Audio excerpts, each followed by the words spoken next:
Welcome friends, বুলবের জন্য YouTube চ্যানেলে আপনাদের স্বাগত। তো আজকে আমরা মার্কেটে কী হয়েছে সেটা দেখলাম যে মার্কেট কিন্তু আজকে বড়সড় একটি রেড ক্যান্ডেলে ক্লোজ করেছে এবং আমাদের যে ব্রেক ডাউন লাইন ছিল 46,441, সেই লাইনটা ব্রেক করার পরে দেখুন মার্কেটে কিন্তু বড়সড় ধরনের ফল এসছে। তো কালকে আমরা কীভাবে ট্রেড করতে পারি দেখুন, মার্কেটে যখনই একটি বড়সড় রেড ক্যান্ডেল তৈরি হচ্ছে তার নিচে কিন্তু ফলো থ্রু সেইভাবে আসছে না, এতদিন পর্যন্ত সেরকমই আসছে না।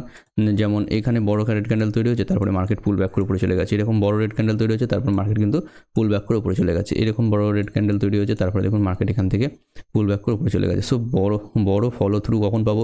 যখন মার্কেট কালকে এরকমভাবে একটি রেড ক্যান্ডেল বড় তৈরি করে দেবে এবং এই যে 200 ডেজ ইএমএস আছে একে নিচের দিকে ক্রস করে দেবে, তখন কিন্তু আমরা এখানে বড়সড় ফলো থ্রু পেতে পারি। এবং ফলো থ্রুর ফলে আমাদের মার্কেট এখান থেকে বড়সড় নেগেটিভ ক্যান্ডেল তৈরি করে ফলো করে মার্কেট কিন্তু নেগেটিভ হয়ে যেতে পারে। হতে পারে যে এখানে আমার ভিউয়ের সঙ্গে মার্কেটের ভিউ মিলল না, সেরকম হতে পারে, কিন্তু বড়সড় ফলো থ্রু কিন্তু আমরা এখনও পর্যন্ত পাইনি। যখনই মার্কেট রেড ক্যান্ডেল তৈরি হয় তখন কিন্তু কোনো না কোনো ব্যাংক এসে একে সাপোর্ট দিয়ে দেয় এবং মার্কেট কিন্তু উপরের দিকে চলতে থাকে। সো সেই দিকটাও কিন্তু আমাদের নজরে রাখতে হবে যে মার্কেটে ফলো থ্রু আসছে কিনা। যদি ফলো থ্রু আসে তাহলে এই যে 200 ডেজ ইএমএস আছে একে ক্রস করবে এবং কোভিডের যে ব্ল্যাক লাইন আছে একে ক্রস করবে এবং দেখুন আমাদের যে প্রাইস অ্যাকশনের ট্রেন্ড লাইন আছে সেটিকেও ক্রস করবে।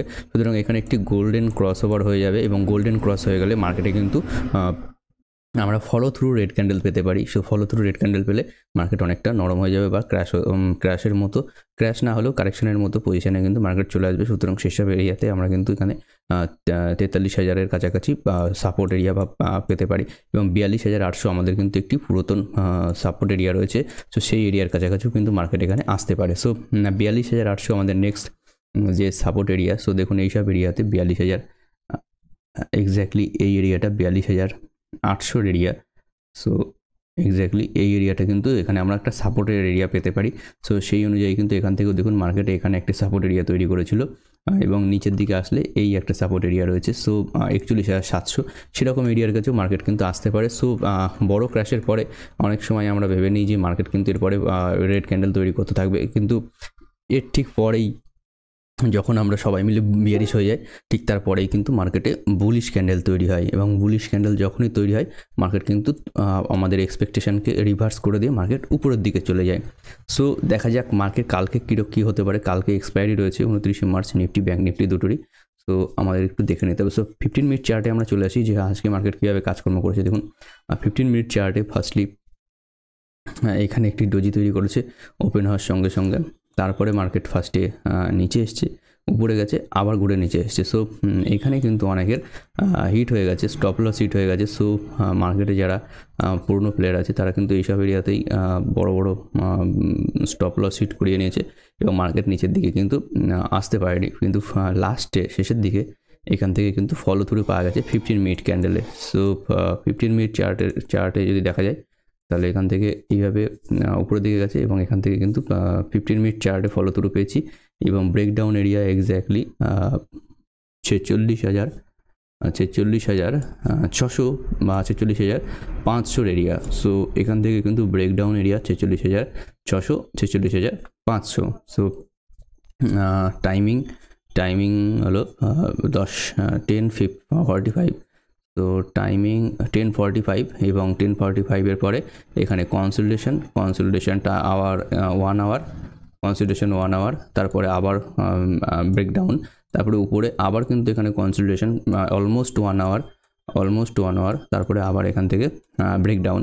সো কালকে যদি এখানে ওপেন হয় মার্কেট এইসব এরিয়াতে তাহলে এখান থেকে কিন্তু ফলো থ্রু রেড ক্যান্ডেল আমরা পেতে পারি। যদি গ্যাপ ডাউন ওপেন হয়ে মার্কেট নিচের দিকে ফলো থ্রু ক্যান্ডেল তৈরি করে তাহলে কিন্তু মার্কেটে নেগেটিভ চান্সেস বেড়ে গেল, অর্থাৎ এখানে কিন্তু নেগেটিভ হওয়ার সুযোগ আমাদের থাকছে।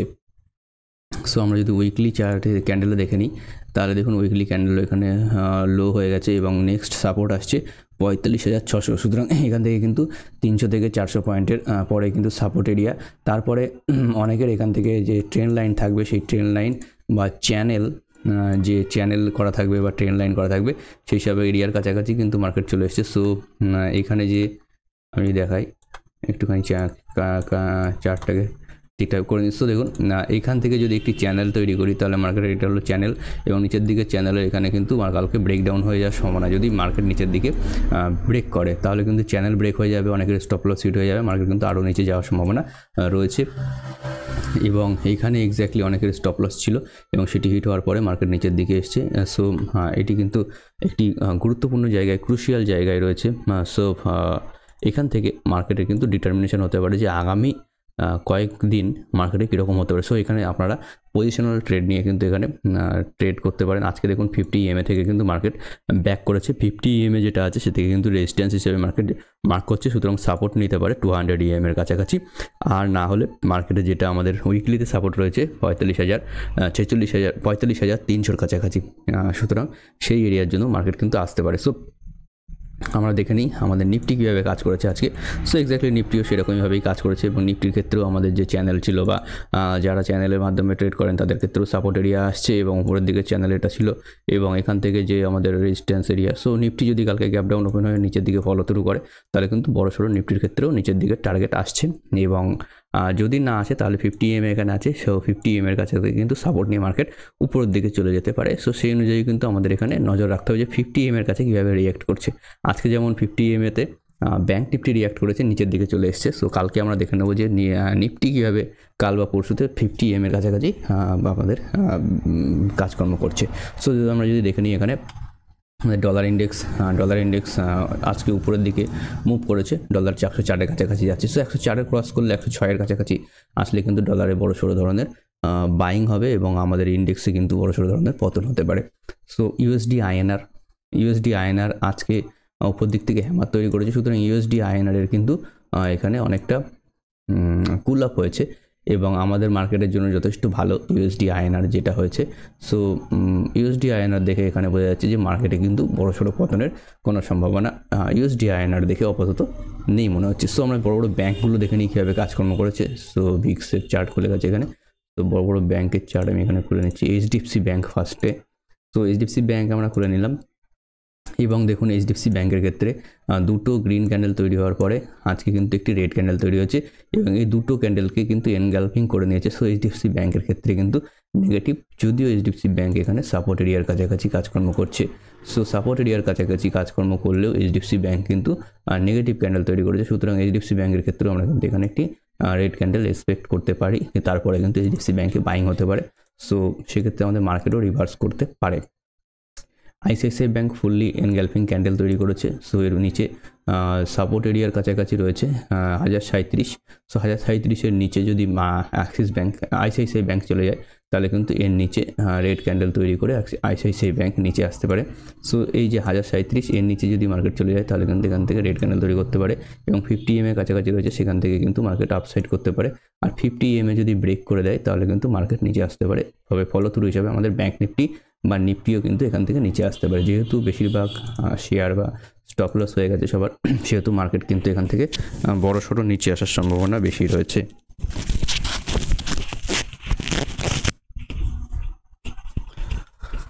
সো আমরা যদি দেখে নিই এখানে এসবিআই ব্যাঙ্ক কীভাবে কাজ করেছে। সো এসবিআই চার্ট আমরা এখানে খুলে নিচ্ছি।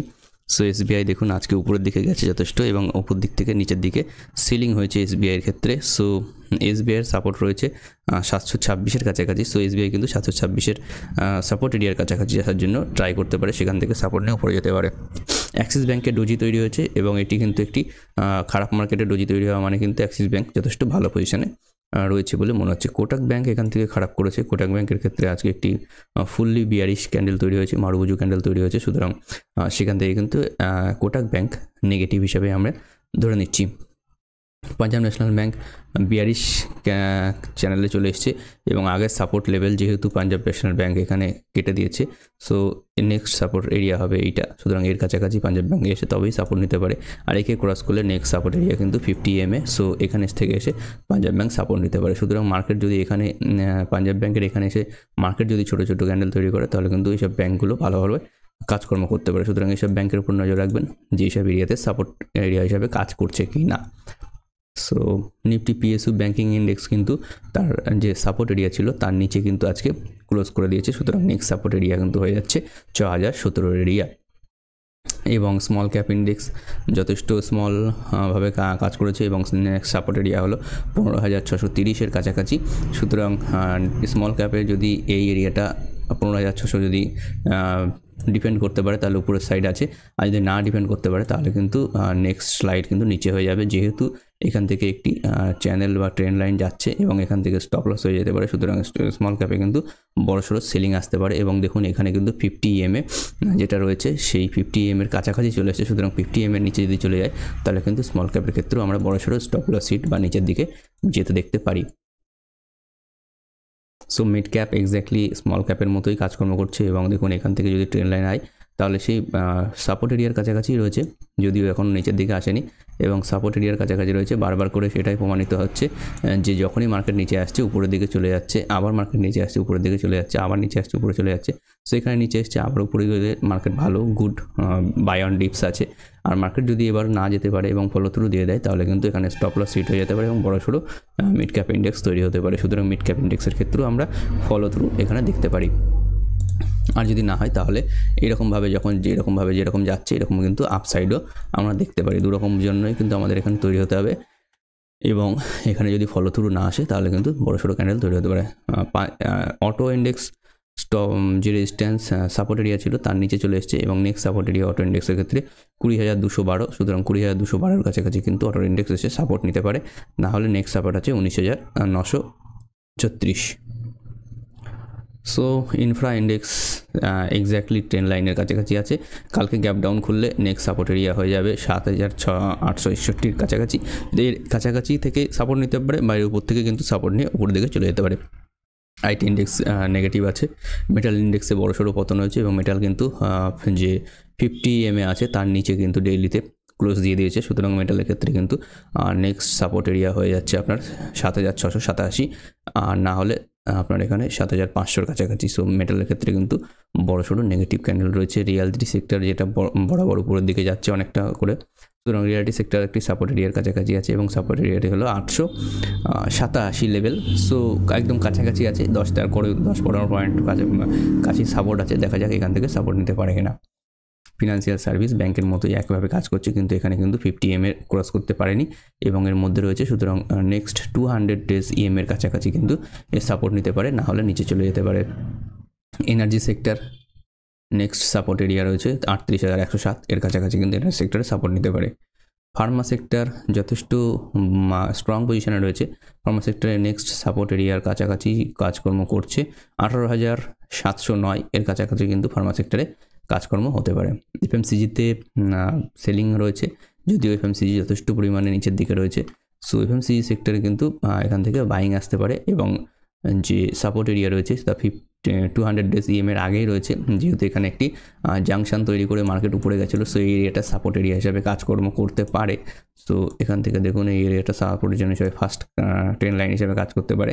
সো তারপরে কিন্তু 200 ডেজ EM এর সাপোর্ট রয়েছে। সুতরাং এখান থেকে মার্কেট ঘুরতে পারে বা এখান থেকে ঘুরতে পারে। যদি না ঘুরে তাহলে কিন্তু মার্কেট নিচের থেকে দরাম হতে পারে। সো সেই জন্য কিন্তু আমাদের এখানে রেডি হওয়া উচিত। সো আমরা দেখে নিই এবার আমাদের যে ইউএস মার্কেট আছে। দেখুন ইউএস মার্কেট পরপর দুটো রেড ক্যান্ডেল তৈরি করেছে। S&P 500 পিন ক্যান্ডেল তৈরি হয়েছে, উপরের দিকে যেতে পারে। ন্যাসড্যাকও পিন ক্যান্ডেল তৈরি হয়েছে, উপরের দিকে যেতে পারে। হ্যাংসেং মার্কেট নেগেটিভ তৈরি হয়েছে। সো হ্যাংসেং মার্কেটে কিন্তু এরপরে বাইং আসতে পারে। ইন্ডিয়া ভিক্সের যে চার্ট রয়েছে সে কিন্তু 1650-এর উপরে আজকে গেছিলো। সো এটি কিন্তু সবচেয়ে হাইয়েস্ট। সো এর উপরে ইন্ডিয়া ভিক্স যত যাবে মার্কেটে কিন্তু তত পতন হওয়ার সম্ভাবনা বেশি থাকবে। সো এর উপরে যদি মার্কেট চলে যায় তারপরে কিন্তু আমাদের মার্কেটে পতন হওয়ার সম্ভাবনা বেশি থাকবে। সো মার্কেটে এইসব এরিয়াতে যখন আসবে তখন কিন্তু আমাদের মার্কেট থেকে বাইং করতে হবে। এইসব এরিয়ার কাছাকাছি গেছে। সো মার্কেটে কিন্তু এখন ফলের চিন্তাভাবনা নিয়ে মার্কেটে আমাদের থাকতে হবে। সো থ্যাংক ইউ ফ্রেন্ডস, ভিডিওটা লম্বা হয়ে গেল এবং ভিডিওটি যদি ভালো লাগে তবে অবশ্যই সাবস্ক্রাইব করবেন, লাইক শেয়ার এবং কমেন্ট করে জানাবেন। Thank you.